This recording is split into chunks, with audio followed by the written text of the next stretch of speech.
the 2 days as far as of the training. But I'd just like to mention as far as a couple here. Somebody mentioned, am I going to give us some strategies to try in our classrooms for tomorrow? And as you were bringing up particular behavioral issues, I've decided as far as to give strategies as where I possibly could. So I'd like to give another one, especially regarding the anger management issue. In addition, as far as that, if they have too much energy, a particular activity as far as to help them relax. It's also what we call a brain awakening activity. So I'm going to go ahead and demonstrate. You're going to go ahead and participate. Here's what I'd like for you to do. I'd like for you to go ahead. It's a stretching activity. Take your hands, place them under what I call your particular seat cushion. Hopefully there's no sticky substances there. And lift up. Go and lift up. Wonderful. Now this time, take your particular hands, place them on the seat cushion, and push your bottom out of the seat. Push your bottom out of the seat. Wonderful. This time, hands up. Push the ceiling into the sky. Great. Okay, this time, hands down and push the floor into the ground. Okay. Release. Wonderful. This time, hands at your side, and with your feet, go ahead and push the floor into the ground. Great. Okay. This time, hands on the table, and push the table into the ground. Great. And this time, hands at your side, feet on the ground. Please lift your toes to the ceiling. You're going to feel the stretch in the back of your ankles. Everybody feel that? Okay, this time, feet flat. Lift your heels to the ceiling. Again, you're going to feel the stretch in the back of your legs. Okay, wonderful.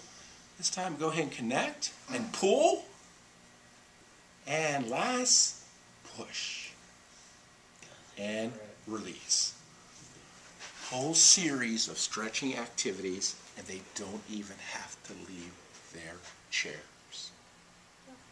Okay? And it's a wonderful way to release that energy that builds up. A great anger management technique.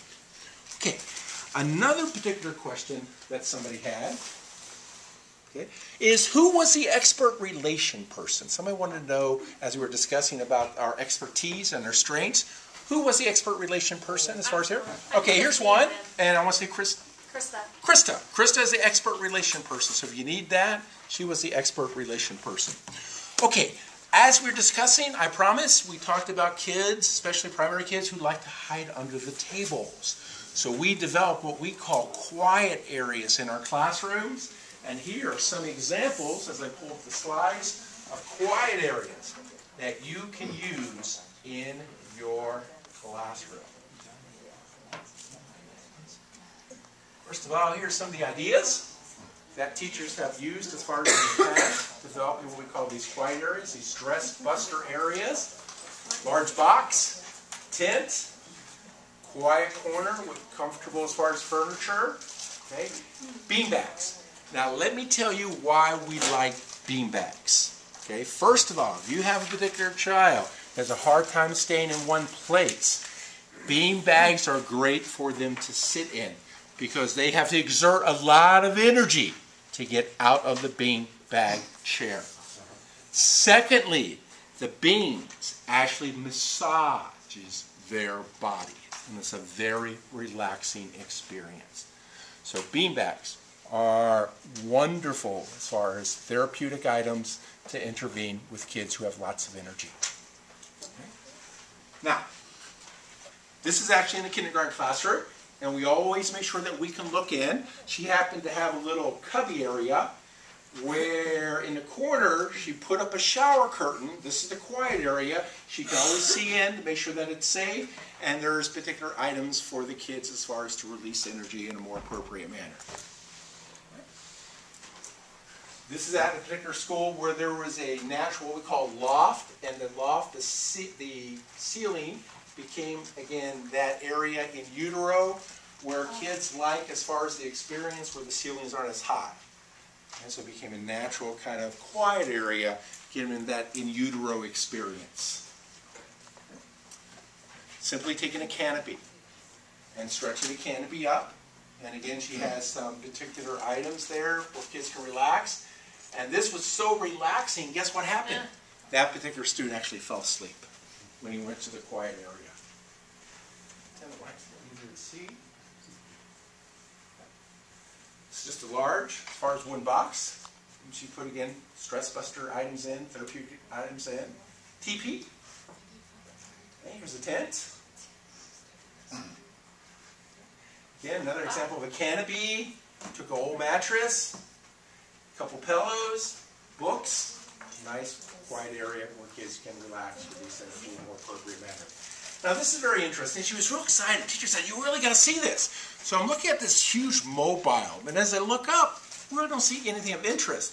And the teacher says, "You got to lay down on your back." So sure enough, Dr. Bill lay down on his back, took his camera, took a picture. And the thing of interest to her was that when you looked up at the mobile, you saw this huge circle with a line through, which is basically the international sign for stress busters. And it basically told the kids, take a deep breath and relax. Bathtub. How many parents like to relax in the bathtub? So this teacher actually brought in one of the old bathtubs. And these are her reading buddies as far as in the bathtub. Nice big comfortable couch. Beanbag. Lots of different ways as far as for stress areas within the classroom. Okay, any questions as far as about the areas as far as I shared with you? Gives you some ideas as far as to elaborate within your own classroom? Now somebody had a question, said, "Dr. Bill, how many of these strategies do we employ at once?" And remember what I mentioned, where your comfort level happens to be. Okay? So where you think something you can replace, where you don't have something now, or something where you have something where you think one of these strategies will work better, that's where you make as far as those particular changes and those replacements. Okay, now regarding classroom management, here are the keys we've discovered in the research for classroom management. First of all, kids to be successful, got to have great classroom management. Second, appropriate curriculum. Now, CPS has decided what the standards and curriculum has to be, so we're not even going to touch or address that piece. But the last piece, student motivation.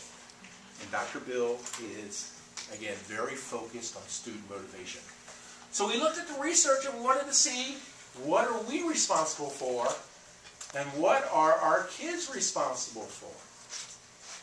And believe it or not, research says that we are responsible for the curriculum. We are responsible for the classroom management. We are responsible for the student motivation. And the only thing that students are responsible to get there, to be there at school, is our responsibility for all three others. Okay? So with that, we have had a shift, and I mentioned as far as positive school culture. I want to mention positive school culture because that is the model that we use here as far as at Cincinnati Public Schools. This is where we're going to build your foundation for classroom management on positive school culture. And positive school culture has a number of what we call key components, and we're going to look at some of these key components when we look at what positive school culture is. Now, the nice thing is that positive school culture goes very nicely into what we call the pyramids of interventions. This is what 75%, 80% of our kids get. This is the academic. This is where differential instruction comes. This is where your targeted interventions for academics come. This is where your intense interventions come. Over here, we also have the behavioral piece. This is where positive school culture occurs. This is where your targeted 2 yellow interventions occur, and this is where your intense intervention occurs. Within CPS, you have teams who assist and work with you in developing these interventions. And as we speak, there's actually meetings going on and where we're working with schools to develop those level 2 and level 3 interventions. But what we are focusing on today is here, and this is the positive school culture, the classroom management piece. That's the piece we're following. And for that to occur, we've discovered there are 6 particular pieces of positive school culture. First of all, there's the expectations, which we're going to talk about, which have already been what we call defined by your schools. Secondly, it's talking about routines and procedures and how to teach those. Third, and this is actually the particular what we call monitoring schedule, So if you take what I call your classroom management plan, everybody take their classroom management plan if you could please. And everybody see where it says monitoring procedures? Write in MIS. I have yours right here. Okay. MIS. Wonderful positive behavioral, what we call intervention technique. This is how you actively engage in monitoring, and the M stands for movement. For example, what has Dr. Bill done throughout today's presentation? I have done what? I have moved. Okay, now, I move for a number of reasons. First of all, does anybody know what the attention span of the human brain happens to be? How long is the attention? There's actually 6 different types of attention span. Focused attention is how long? 2 seconds. How long, sir? 2. 2 seconds? Wow. Well, actually, 9 seconds. Here's why.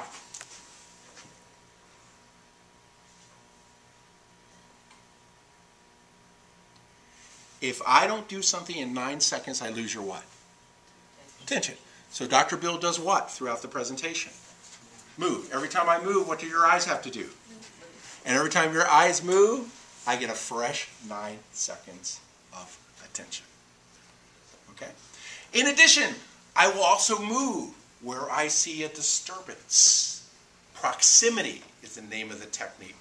So if this particular group is maybe falling asleep, I might actually come over here, being disruptive, put my particular body by moving here to where the area of concern happens to be. In addition, I will interact. I will interact as far as with my eyes, establishing eye contact. I might interact as far as verbally, and depending as far as what the guidelines are within your particular school, I might interact as far as with acknowledgement. High five. Great job. Thumbs up. Okay? But you need to know what the policy regarding touch happens to be as far as within your school. Are you allowed to shake their hands, ma'am, in your schools? Okay? Are you allowed to do the bump? That's a way as far as to acknowledge, but also to interact. And last, if you go to the large water parks, have you ever noticed what the lifeguards do at the large water parks these days? Anybody see this? No. Have you seen that at Kings Island? Beach water park? It's at Coney Island. Like, Coney Island. Okay. Why are they doing this? Anybody know? Lifeguards are doing what? Scanning. Scanning to make sure what? All of their swimmers are safe. Now, I'm not saying going to that degree, okay? I'm not saying going like this. But I am saying you need to scan. You need to be aware of what's happening in your classroom. So in your monitoring procedures, you're going to have MIS, move, interact, and scan.